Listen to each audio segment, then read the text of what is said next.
Okay, it's going to be a review of PWG Battle of Los Angeles 2022. So we finally got it. We got the return of PWG, the return of Bola. I believe this is the first time that they've done Bola since 2019. So it's been quite some time. Yeah, man. So if you haven't seen it yet, they're only selling these on Blu-ray at High Spots. They're about $20 each. So with the shipping, I guess that's like $45. And yeah, no one should be worried about the service there. I was a little bit skeptical because it's just been such a long time, since I placed the order over at High Spots. Especially with PWG not running shows for, a long stretch. I'm sure a lot of people are skeptical, but yeah, the service was first class. The shipping was fast. They even send you an email confirmation when the order does arrive. So no one should have any problems there. So let's get right into it. The show actually took place on January 29th, 2022. There's actually a typo on the cover here, but yeah, I believe it was 2022. All right, January. Okay, so this is kind of going against the grain here, but you definitely understand it because of the situation with the pandemic and everything. You gotta run the show, as soon as you can or whenever the best time was. But traditionally, Bola used to always be at the end of August, maybe even early September. So it'd be cool to see them get back to tradition down the road, but. I don't think most people are going to gripe about that. And this is actually from the Globe Theater. So one of the criticisms, someone actually posted that, PWG hasn't been the same since they moved out of Reseda. So if anyone wants to post in the comment section exactly why they moved out of Reseda, I'd like to know. But the Globe Theater is cool, man. I believe this is where they used to run Lucha Underground. The graphics here for the Battle of Los Angeles sign I thought were really cool. The lighting was cool. They had 600 in attendance here, I believe. So yeah, this was definitely a cool atmosphere. And yeah, let's get right down to it. So we have stage one. So there's only 2 nights. So we got stage 1 and stage 2. These are all first round matches on stage 1. There's no Young Bucks special attraction here like we had in the past. But yeah, let's get right down to it. First match tonight, you had Aramis taking on Rey Horus. Yeah, so this is a very lucha underground, lucha libre associated matchup right here. Both guys with masks. So yeah, there wasn't like a lot of emotional investment because of that. Maybe you could have, spiced it up and separated these two guys. But I thought this was a good way to start the show. You definitely saw some really fun fundamentals from both of them. Lots of really nice reversals, sunset flips. Just good action, man. Good action. Aramis actually does a torture rack. It's kind of like a torture rack into a spinning slam off the top rope. Christopher Daniels and Cena used to use that spinning slam, but think of a torture rack into that spinning slam, and you just got a good finish there. Really, really good stuff with Aramis going over Rey Horus. You saw Rey Horus actually in the opener of Final Battle against Dragon Lee.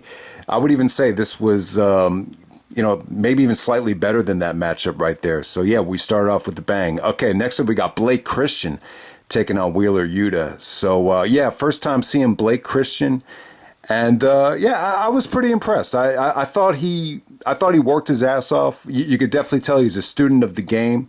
You could tell like his moveset. You saw like a lot of different guys that inspired his moveset. So yeah, I really I think he could definitely work on his look and his physique down the road, but I would definitely say this was a very positive experience for him. We definitely saw a lot of newcomers here, guys that we haven't seen before, and but Wheeler Yuta, and once again, one of the themes of this Bola is it gave a lot of the more underrated AEW guys a chance to shine, like Yuta, obviously Daniel Garcia, Lee Moriarty, Leo Rush as well. Leo Rush is just one of those guys in AEW where you don't really know, how much he's going to be associated with the company. But, Blake Christian taking on Wheeler Yuta, I thought this was good stuff. We definitely I've compared Yuta to Steamboat, primarily because of the look, but in terms of how they wrestle, I think it's definitely there. I mean, the guy's a great athlete. He's a good high flyer. And, from a fundamental standpoint, he's a great submission wrestler. So I really think that's a fair comparison. Yeah, I thought this was a lot of fun here. The ending stands out more than anything. So Yuta actually goes for like a backslide, and then he hooks the leg, and then Excalibur on commentary is like, "Whoa, Yuta pulling out the seatbelt." So he actually calls that finish the seatbelt, which, a seatbelt you get strapped in. So it's almost like he backslided him, and then he strapped him in with the pin at the same time. So awesome finish there from Wheeler Yuta. Yeah, I'm a big fan of Yuta, and you saw him win the Pure Championship at Super Card of Honor. So, yeah, good victory for him. And we move on to the next match. We got Jonah taking on Buddy Matthews. So this is both guys were let go by the WWE over the years. So Buddy Matthews is actually Buddy Murphy. If you haven't seen him, yeah, he still looked in great shape. He still had a great physique here in this match. I believe he actually dated Alexa Bliss, and you saw him kind of morph to the dark side during the pandemic with Seth Rollins and, trying to take Rey Mysterio's eye out. And it seemed to me like the character is still kind of, based in that time frame. But Jonah is actually, I believe he's actually Bronson Reed, who was actually let go from NXT before they transitioned the brand. So, yeah, this was definitely... I would definitely say this. This was Buddy Matthews' best showing of the weekend. He pretty much turned on the second night. Usually PWG with Bola, they'll take a guy that was fired from WWE and just have him play like an asshole and a prick, and he'd be more focused on turning the fans against him than actually wrestling. So that was Buddy Matthews on night 2. But on this particular night, I thought he definitely had his moments here against Jonah. I thought Jonah busted his ass. I mean, there was some slow parts during this one, but, there's some really good drama here with Jonah actually bleeding from the eye. His eye looked all messed up after some of those curb stomps. They booed like crazy when Buddy Matthews did the curb stomp, multiple curb stomps. But yeah, this is a good showing from Buddy. I wouldn't say this was one of the better showings of the weekend, but in terms of Buddy, this is the match to check out. Okay, so next up we got Kevin Blackwood taking on Daniel Garcia. So yeah, this is an awesome weekend for Garcia. So yeah, I mean, guys like Bryan Danielson and so many of other guys have been very complimentary towards Garcia. But if you feel like you really haven't gotten the chance to see him shine yet in AEW because of time constraints or whatever, then this weekend will definitely do it for you. But ultimately, I think Garcia has gotten a lot of time to shine in AEW. He's had some really good main events on Rampage.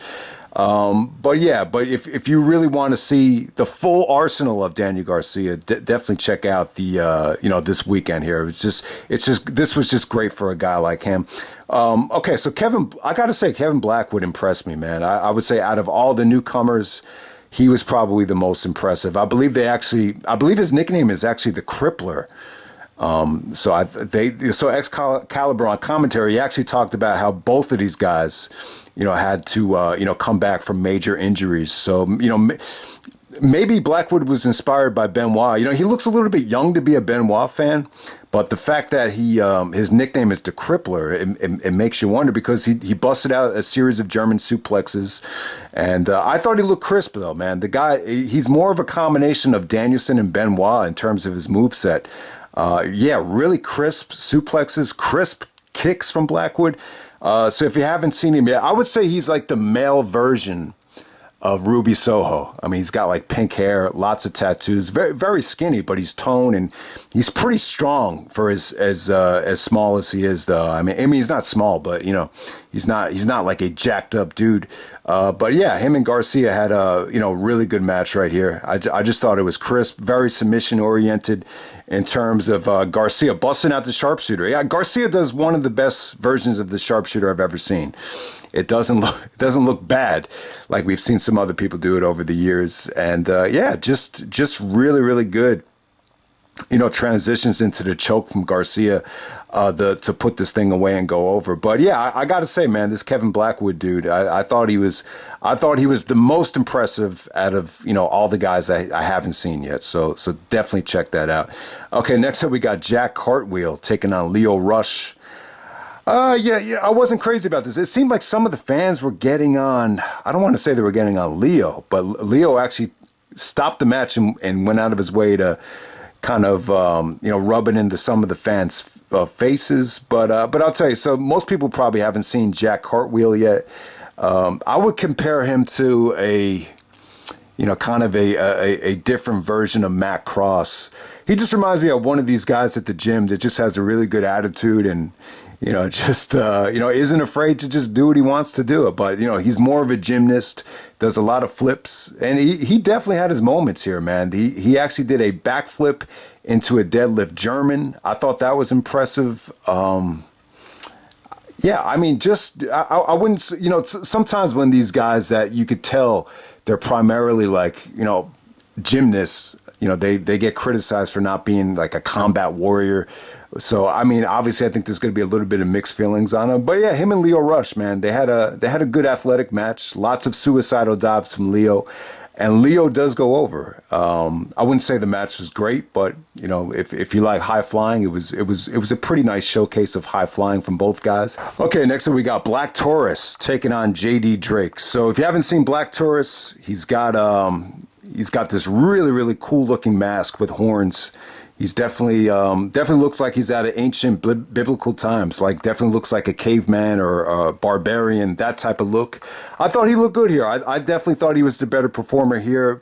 JD Drake, we've seen him in Evolve. You've seen him in AEW, before the roster got bloated. He really looks like he could be Kevin Owens, like older brother. He looks like a 50-year-old Kevin Owens. I don't think he's that old, but yeah, I mean, it wasn't bad. There was definitely some nice feats of strength from both guys. Both guys are just trying to splash each other throughout the match. You saw Vader bombs from JD Drake. You saw a beautiful Samoan drop from Black Taurus to get JD Drake off of his feet. So yeah, this definitely had its moments, but I would definitely say out of all the first round matches, this just definitely felt like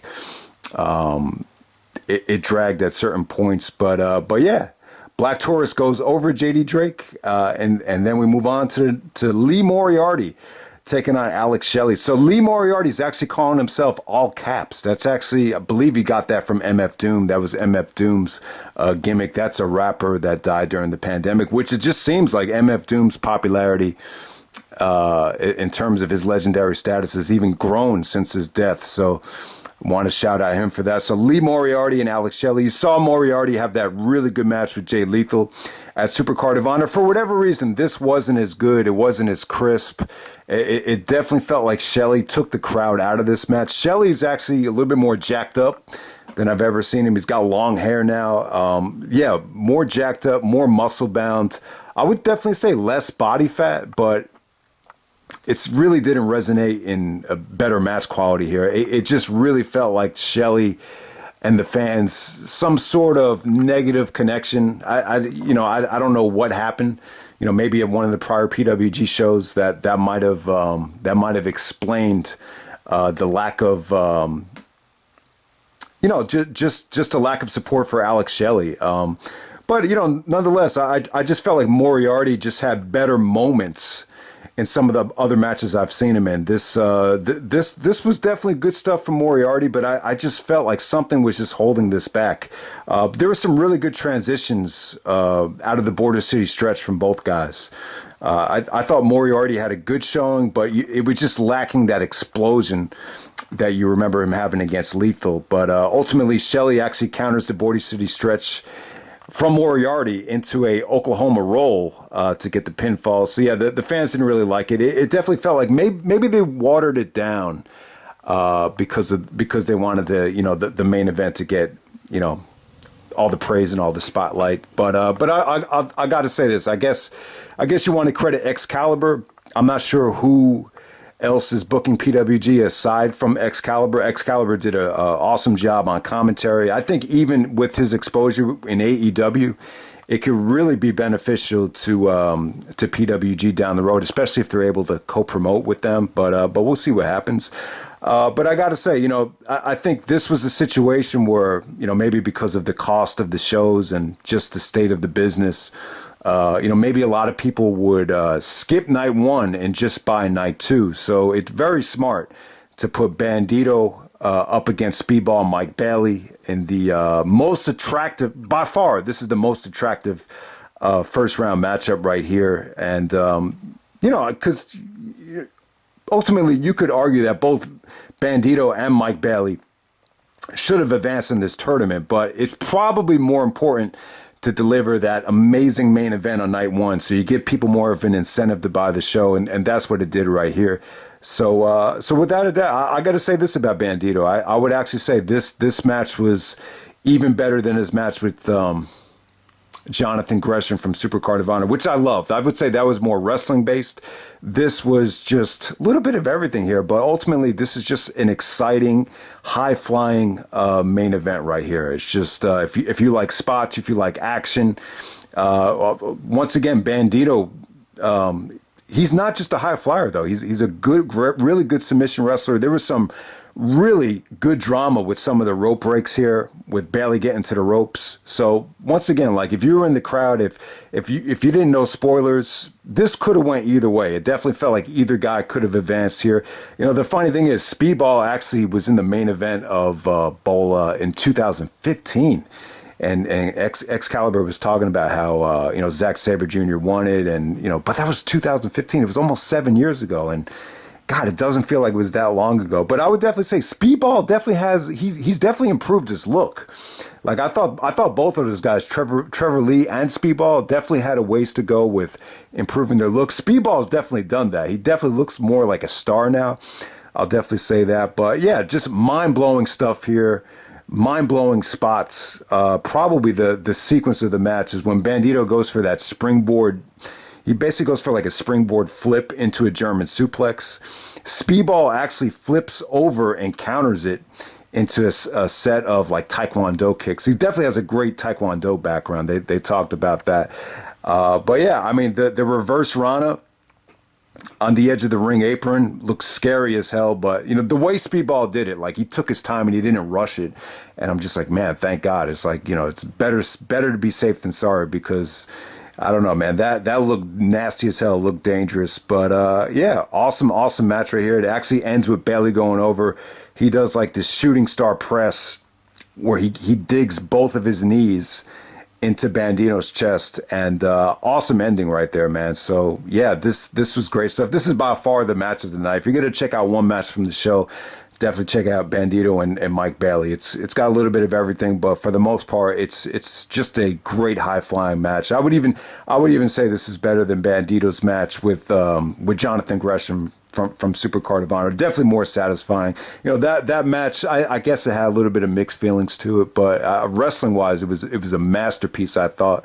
But this just had a little bit of everything, and yeah, Bandido looked great here, especially coming back from COVID. John Gresham was even saying that he had a rough time coming back from it, but you didn't really see any weaknesses here. I thought Bandido was even better here than he was against Gresham. It was just a much more well-rounded match. So definitely check out that match from night one, and I'll be back with night two.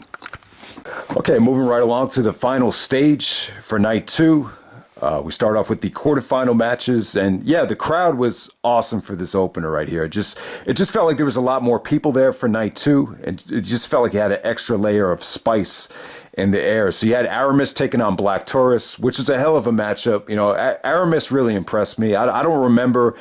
He might have been in Lucha Underground. I don't remember, seeing him before this tournament, but, he pulled off some, really amazing things throughout this whole weekend that I've never seen anything like it. That sunset, it's like a corkscrew sunset flip that he pulled off here. So he was really, the fans were really into him. And but I'll tell you what, much better showcase for Black Taurus. He was able to showcase his moveset and his power against a more athletic guy, and it just came off great here. So yeah, great stuff between these two guys. Black Taurus is, he's got the crazy mask with the horns popping out of it. Plus, he's a big guy, but make no mistake about it, man. He could definitely go. He was definitely, I would say, one of the bright spots of this tournament. So Black Taurus goes over. And next matchup, you got Daniel Garcia taking on Alex Shelley. This is a rematch from October in PWG where I believe Shelley actually got the victory. So Daniel Garcia gets the victory here. But this is pretty good though. I would say this is the better Shelley match of the weekend. And I got to say, Garcia was able to showcase his charisma here. You know, he's actually got a pretty good personality because, you know, Shelley got a lot of heat and he was kind of bragging to the crowd, and then Garcia just starts clapping like sarcastically, and it kind of got under Shelley's skin. So that exchange was pretty funny. But pretty good stuff, man. Garcia was just a machine here, you know, taking apart Shelley's legs with the dragon screws. And he actually did the figure four around the ring post that Bret Hart used to do. So really shook up Shelley's legs. But, you know, Shelley was pretty good here. I didn't think he was bad. There was a nice transition into the shell shock, which is, you know, Shelley's the best at hitting that move. Other guys have stole it from him, and I think Bobby Lashley calls it the flatliner. But I don't think anyone could pull it off as devastating as Shelley does. But ultimately, you know, Garcia was just too much here, and he actually wins with they're calling it the Scorpion Deathlock, but it's almost like a sharpshooter into a lasso from El Paso. And Garcia was able to, you know, get a piece of Shelley's arm, and he yanked back on it, and he made Shelley tap out. So awesome submission there, awesome finish, and yeah, ended up being pretty good. You know, really, really good stuff. You know, Shelley's stuff was a little bit dry this weekend, but without a doubt, I thought the ending to that match is actually pretty sweet between Garcia and Shelley. Good stuff, without a doubt. Okay, next up you got Buddy Matthews taking on Lio Rush. Okay, so there's a lot to say here. So Buddy actually gets on the mic and looks like he's going to cut a babyface promo talking about how it was such an honor for him to be in PWG, but then he talks about how, you know, he's looking at the roster and he got depressed because he realized how much he's fallen off and he has to wrestle in this shithole, and he starts naming all these PWG legends. So the fans really got, you know, the fans really turned on, you know, Buddy Matthews in this match. You know, they started throwing trash at him and everything. I mean, it was pretty bad. It was pretty good heat. You know, I'm in favor of not bringing in ex-WWE guys and having them play this role. I just like it to be more wrestling oriented without the shenanigans. But sometimes it does make for a good story, and sometimes it does make for a good heel. But yeah, I thought Lio Rush was good here, man. This was actually a good match while it lasted. Yeah, I mean, not bad stuff at all between Leo and Buddy. I mean, I don't want to say that Buddy phoned it in here, because it was actually going along really well. But there was actually a curb stomp to Lio Rush, and it looked like he hurt his shoulder. He was like screaming in pain. So I'm pretty sure this was legit. And then it looked like Buddy didn't know what to do. He was trying to kind of, buy time. But then all of a sudden he brings a chair into the ring. And then the ref actually calls for a disqualification. So Lio Rush does go over here. But later on in the show, because of the injury, Buddy Matthews actually does replace Lio Rush for the next matchup against Speedball. So that's how it ended right there. Yeah, pretty crappy ending, but while it was going on, it wasn't a bad match at all. I can't say that Buddy phoned it in, because I actually thought he did look pretty good. He just looks so much more jacked up compared to a lot of the other guys in this tournament. So, and we move on to the next match. You got Speedball Mike Bailey actually taking on Wheeler Yuta. Awesome matchup right here. This was good stuff, man. This felt competitive. These are two, basically two baby faces here. Just no shenanigans. Just trying to compete against each other. Without a doubt, I would say Yuta is definitely the more skilled wrestler when it comes to the mat. There's some beautiful mat work here. Some beautiful chain wrestling here. But ultimately, Speedball really kind of, used his educated feet to his advantage and ended up getting the victory. But yeah, I mean, pretty good stuff while it lasted, man. I mean, this could have easily been the finals. They could definitely go back to this in the future. Had an awesome ending. And yeah, just really good stuff between these two guys. It felt competitive. It felt fluid, felt crisp. So yeah, Wheeler Yuta definitely had a great showing. It was almost depressing to see him get eliminated, because he looked so good in this tournament. So yeah, good stuff there. That was probably my favorite match of the quarterfinals right there. Okay, so next up, you got Black Taurus taking on Daniel Garcia. So Garcia took a little bit of punishment to the jaw in the beginning of the match. Garcia was definitely playing the underdog, but he was able to get a hold of Garcia's shoulder, very similar to Benoit, how Benoit used to lock in the crossface, just kind of coming down on the shoulder, immobilizing the arm. And then he basically uses, I wouldn't say it's exactly like the crossface. It's a variation of the crossface, but it's more of a headlock, and he pulls back on it. Excalibur is actually calling it the Bulldog. And he just kept applying it to, the bigger guy in Black Taurus relentlessly. And, eventually Taurus just passed out from it. So, yeah, it made Garcia look like a beast. I believe this is the first time you've ever seen Garcia wrestle someone that was, Excalibur was saying 25 pounds heavier. But, he looked like he was at least 50 pounds heavier than Garcia. So, yeah, the match wasn't that long. It was a little bit on the short side, but you needed to get Garcia advanced to the finals without killing too much time. And we'll move on from there. Next up, you got Buddy Matthews substituting for Leo Rush because of the injury, and he takes on Speedball Mike Bailey. So behind Bailey's back, Buddy Matthews just, leg sweeps Mike Bailey from behind. Really, really engaging stuff. Pretty vicious looking stuff, and takes out a chair and just destroys Bailey's knee, so he can't compete. So the referee asked Bailey, could you still wrestle? Could you still wrestle, man? Do you think you could finish this thing? Because I guess in PWG you have the option before you you could call for a disqualification. So Speedball actually gives it the okay, and he ends up small packaging Buddy Matthews to get the victory there. So Matthews actually chases the referee out of the ring, and Speedball advances to the finals. So in the finals, you got Daniel Garcia taking on Speedball Mike Bailey, which was an awesome final, but we'll get to that a little bit later. Okay, so next up, you got the non-tournament 8-person tag team match. We got Bandido, Jack Cartwheel, JD Drake, and Lee Moriarty taking on Kevin Blackwood, Blake Christian, Jonah, and Rey Horus. So basically, to keep it simple, this is Team Jonah versus Team Bandido. Okay, so I have mixed feelings on these matches. We've seen them a lot over the years. A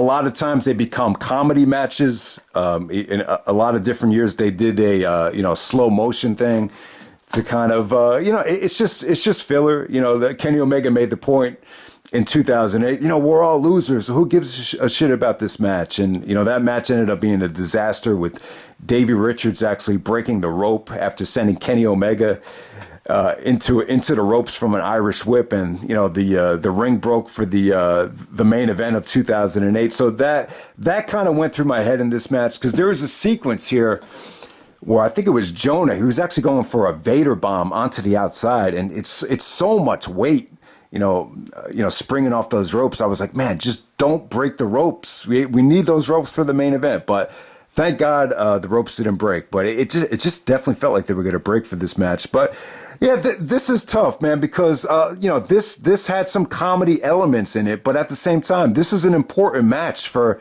a lot of these guys that are trying to make a name for themselves. So you don't want it to be too much comedy. You want to let these guys kind of do their thing.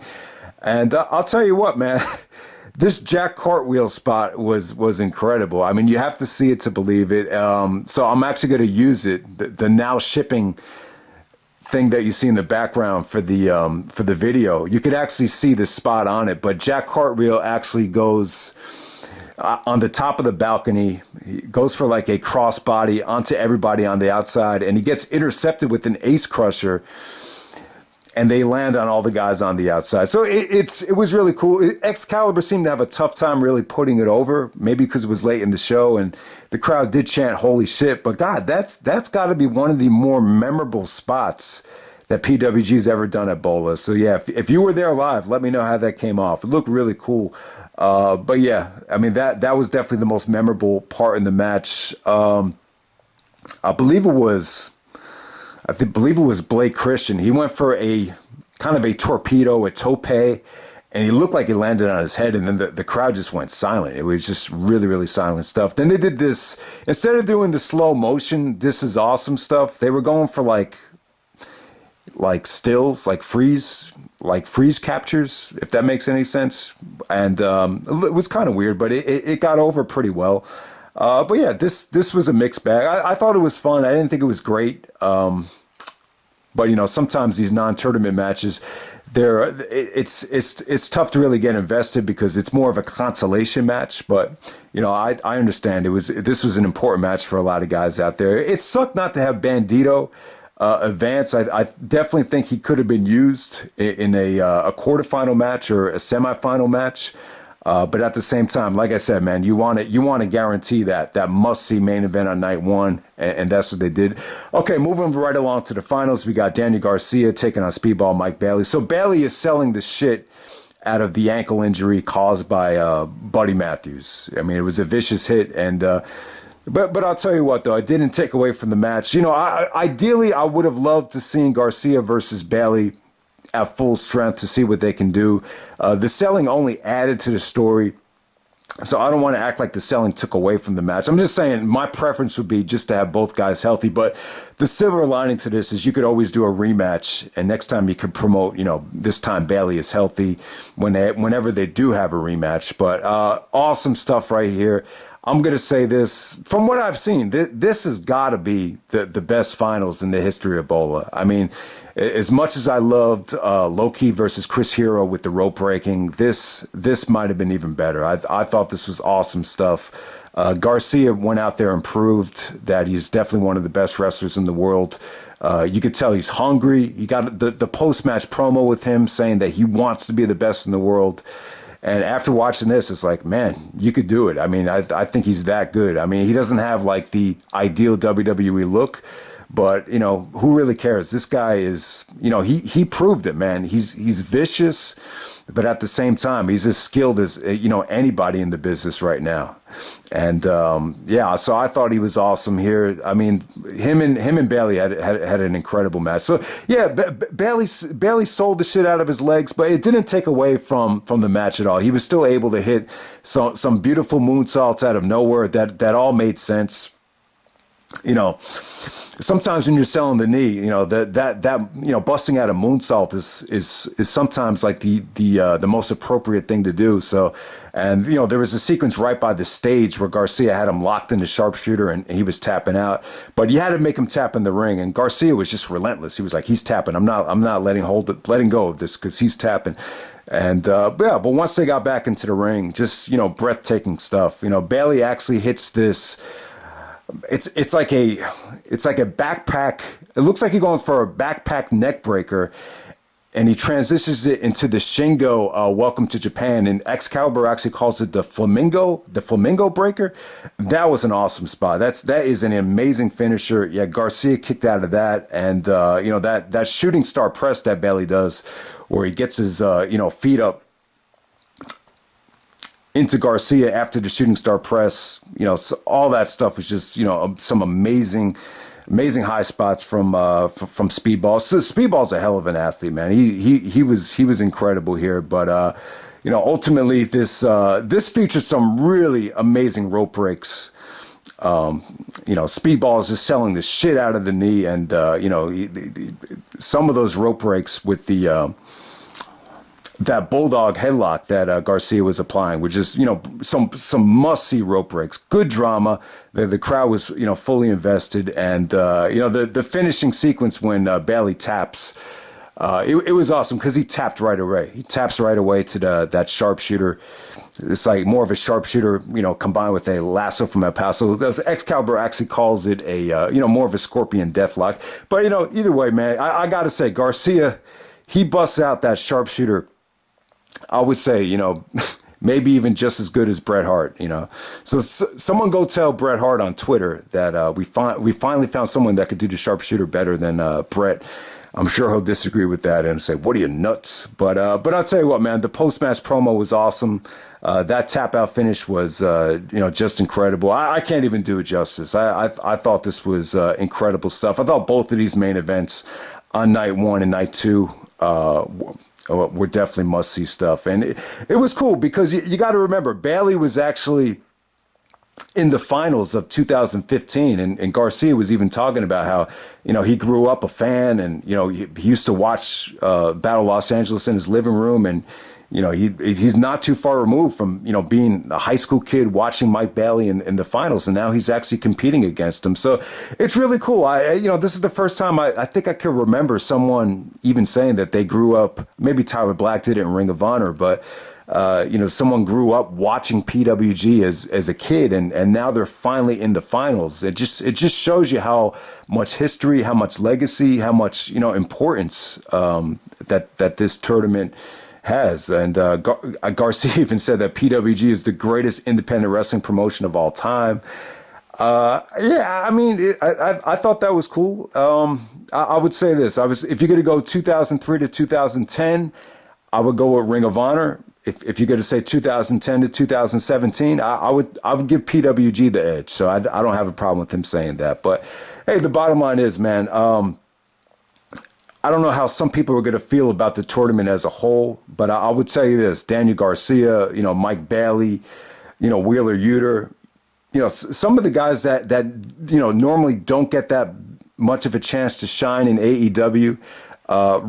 You really got to see them, display the full arsenal on this show. So it was a treat to see, man. Sometimes there's nothing like independent wrestling because all the other bullshit is just filtered out, and you could just focus on, the actual, in-ring work. And it was just a pleasure to watch. But I'm not gonna say the tournament didn't have its weak links. It was cool to see some of the guys like Jack Cartwheel and Kevin Blackwood. I'm not sure of how these guys are going to resonate with a lot of you guys that are maybe a little bit hesitant to check out the shows. But I'll tell you what though, man, like this. Without a doubt, some of these guys really, came through here. So I would definitely say Garcia was the star of the show. Speedball, Wheeler Yuta, even some of the guys that lost in the first round, like a Lee Moriarty. I thought he definitely had a good showing. It was just, I just don't know if Moriarty and Shelley, gelled as much as people would have expected, but yeah, man, this was definitely great stuff. So on night one, I would say the only must-see match was Bandido and Speedball. But everything else was pretty solid on night one. So I wouldn't say night one is skippable because that main event is just so great. But on night two, I would definitely say Speedball and Wheeler Yuta was definitely stole the show from the quarterfinal matches. I thought the quarterfinal matches were all pretty good. The semifinal matches, they all kind of had that. They both kind of had that feel of we got to get these guys to the finals, because obviously in a tournament you don't want to waste too much energy. And yeah, it's a tough task to wrestle 3 matches on one show.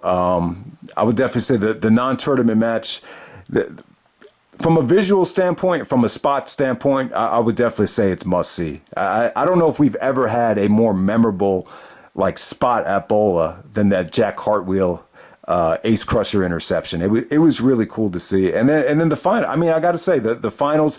There's some years in PWG where the finals ends up sucking. I remember 2005 and maybe even 2010. The finals was one of the weakest things on the show. But yeah, with this bowl, I would definitely say the finals was definitely the thing to check out. Both main events on night one and night two, breathtaking main events. And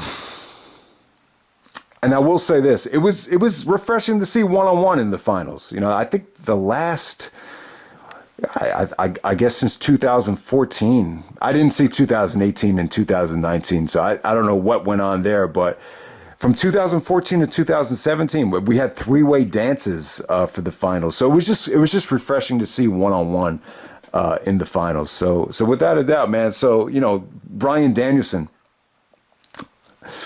was really complimentary of Garcia, and a lot of other guys have been, and Yeah, I don't really think Garcia's really been able to kind of showcase to the mainstream how good he was, but on this weekend right here, he was able to do it and back it up, and yeah, it's just a lot to look forward to. So yeah, PWG is back, and it's a great thing, man. It's an awesome thing. I thought this was. You had some. I wouldn't say it was an amazing tournament from start to finish, but you had some amazing main events here, and I would definitely say Garcia and Speedball were awesome throughout this tournament. So I think both guys really had two of the best showings any individuals had at a Battle of Los Angeles. So that's pretty much it, guys. Hope you guys support PWG, and hopefully you check out the shows. All right.